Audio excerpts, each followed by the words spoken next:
Okay, for today's review I've managed to borrow a Kimber Pro CDP II. You've probably seen this many times on the back of every stinking gun magazine that's out there. There's an example right there. See them all the time. Probably wonder what's up with that. Well, it's a Kimber 4-inch barrel, alloy frame, stainless steel slide. It's a pretty nice gun. It's not cheap though. I'm going to show you a few things I like about it and a few things I don't like about it. Okay, let's see what the trigger pull weight is on this sucker. Got my Lyman trigger pull gauge here, if I can talk correctly, which I often have a problem. But let's see what it's going to do here. I'm going to do a bunch of these and then show you the average, so I'm going to edit it out. Okay, I did 7, and the average pull weight is 5 pounds, 1.5, so we're going to go with a 5-pound trigger pull basically on this guy.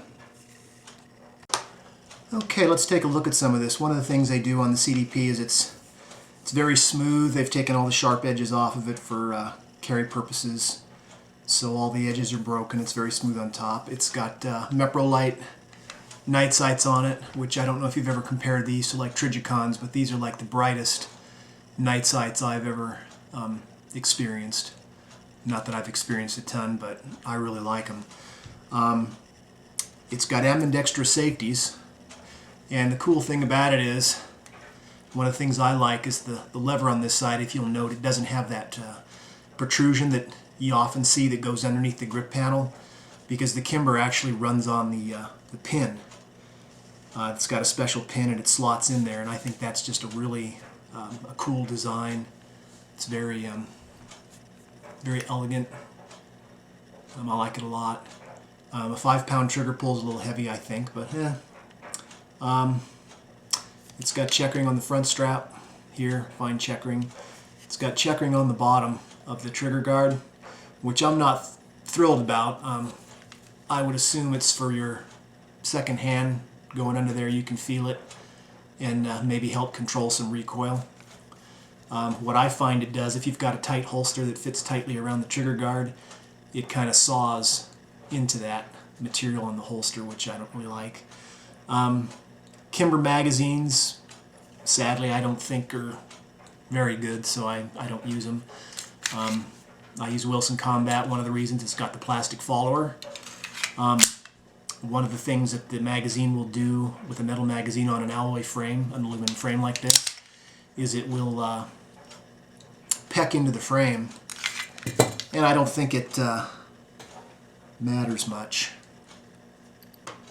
I don't know if this one's gonna show any of that. This isn't my gun. I borrowed this one for my review. I can't own every gun I review. I wish I could.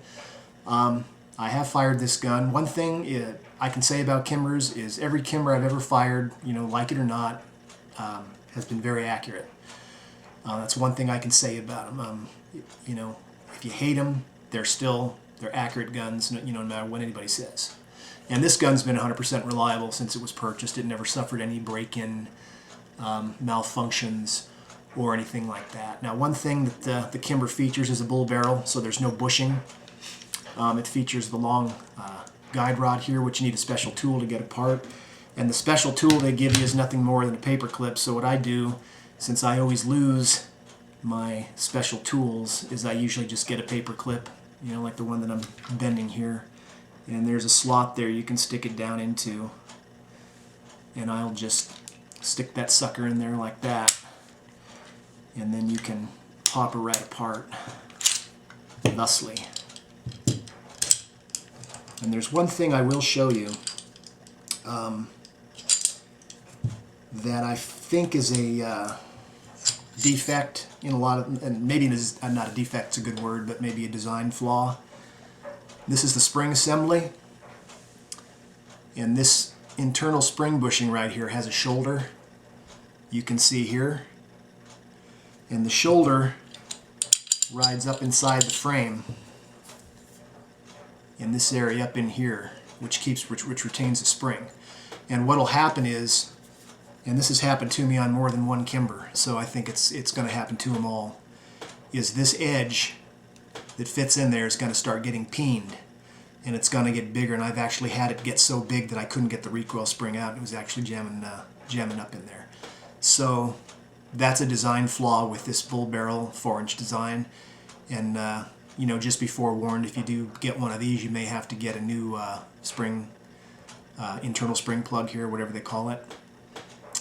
That's what I've had to do. This one doesn't look like it's started to peen yet. It takes a while. You know, it's not something that happens in a couple hundred rounds.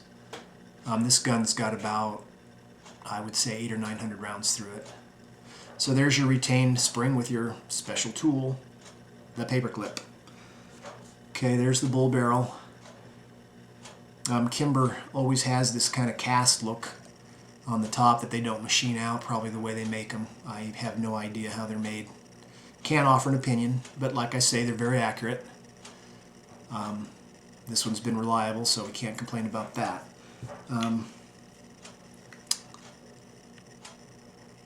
The frame, you can kind of see in there, maybe right in there. If my camera will pick it up, I always say that.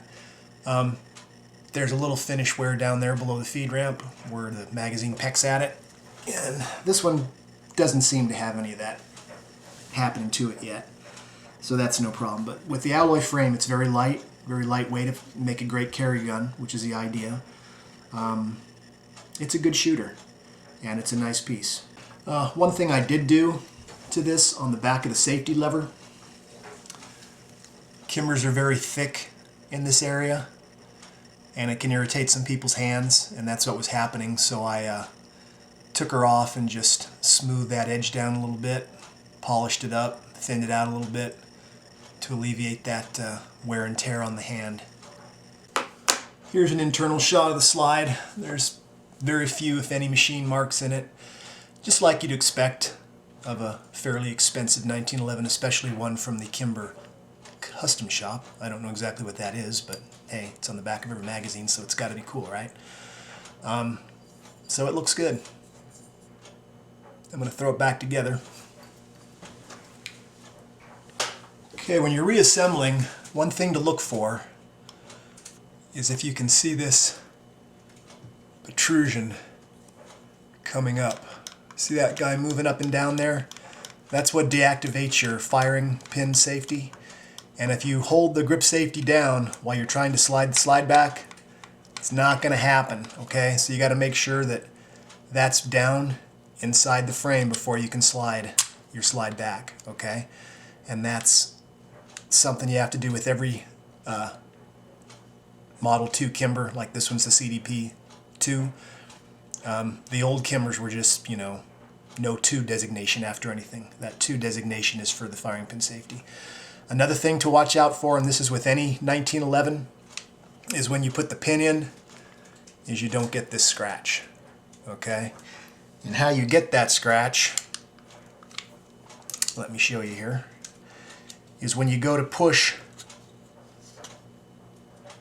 the slide release in, if you get burly and push downward, it can slide down and scratch your frame, and that's no fun. So be careful when you're pushing these in. Try to push them in straight and just give them a little bit of a work in so you don't have that problem.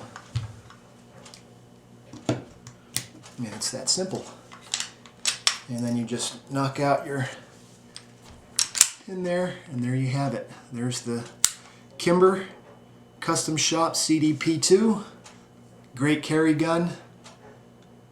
Nice and light, smooth on the hand. Feels good. Ambidextrous safeties in case you've got to shoot left-handed. Very nice. Tactile clicks off and on. This is a real nice gun. My only complaint would be under the trigger guard checkering, which I don't like, and it's got a little bit of a heavy trigger pull. 5 pounds, I'd rather have 4, but hey, that's just me. You might love it. Anywhere there's a look at the CDP II. I'm not going to show any footage of me shooting it. That's kind of boring. It was an accurate gun and it just goes bang. So there it is. Thanks for watching.